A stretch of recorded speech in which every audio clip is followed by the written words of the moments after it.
नमस्कार। आज आप सभी को मैं वामन अवतार की एक लघु कथा सुनाने जा रहा हूँ।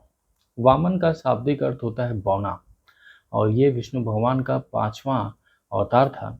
इस अवतार में वो देव माता अदिति और ऋषि कश्यप के पुत्र के रूप में जन्म लेते हैं।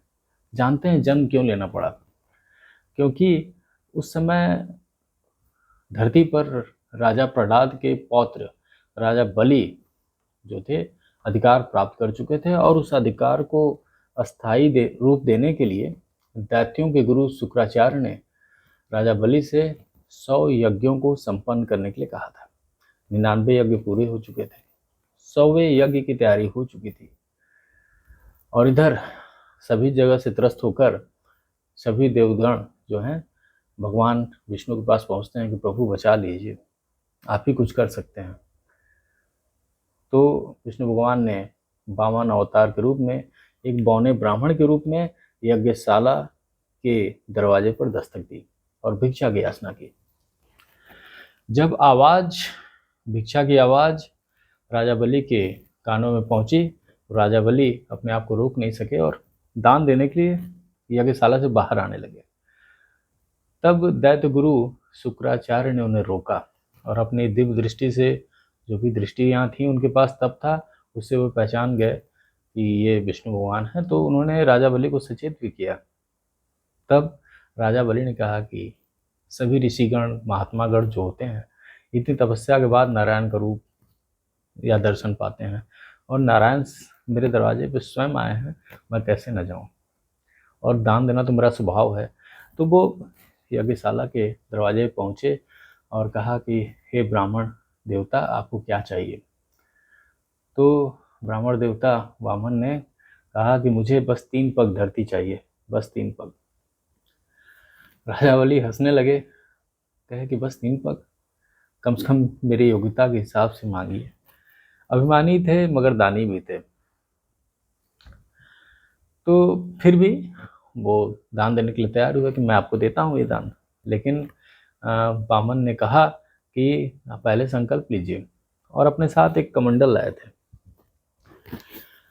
और इधर जब दैत्य गुरु शुक्राचार्य ने देखा कि काम नहीं बन रहा है तो वो सूक्ष्म रूप धारण करके उस कमंडल की नलिका में बैठ गए ताकि गंगा जल ना बाहर निकल सके। लेकिन ऐसा नहीं हुआ।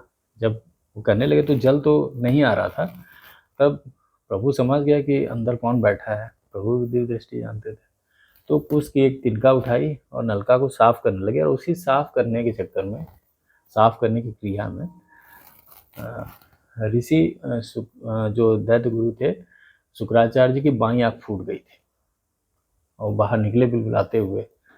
आँख को पड़ा खून, खून ही खून था। और इधर फिर उन्होंने जल दिया, गंगा जल को उनके हाथों में राजा बलि के, और राजा बलि ने संकल्प किया कि मैं आपको 3 पग धरती दान में देता हूँ। अब जो है वामन अवतार में भगवान विष्णु ने अपना विशाल रूप धारण किया, बिल्कुल विशाल रूप, और उन्होंने एक पग में पाताल लोक धरती लोक को नाप लिया और एक पग में उन्होंने पूरे स्वर्ग लोक को यानी आकाश लोक को नाप लिया। अब बचा एक लोक और, एक पग और बचा। तब उन्होंने राजा बलि से कहा कि राजन, अभी मेरा एक पग बाकी है। तब राजा बलि ने कहा कि प्रभु, जो दान देने वाला होता है वो अपना शरीर ही अगर दे दे, क्योंकि सब कुछ तो दे चुका, उसका शरीर तो अपना है। तो उसने, राजा बलि ने अपना मुकुट नीचे रखा तो विष्णु भगवान ने अपने पग को उनके सिर पर रखा और उसके दबाव से राजा बलि पाताल लोक में चले गए। और राजा बलि की दान प्रवृत्ति और ये सब क्षमा याचना करने पर प्रभु ने प्रसन्न होकर उनको पाताल लोक लौटा दिया। यही थी कहानी। अगर आपको कहानी अच्छी लगी हो तो प्लीज़ लाइक, शेयर और सब्सक्राइब कीजिएगा, क्योंकि ये कहानियाँ छोटी छोटी होती हैं और अधिक से अधिक लोगों में पहुँचती हैं तो रोचक भी होती हैं और ज्ञानवर्धन भी होता है। और अगर आप सब्सक्राइब करते हैं तो आपको नोटिफिकेशन भी टाइम पे मिल जाता है। धन्यवाद, नमस्कार।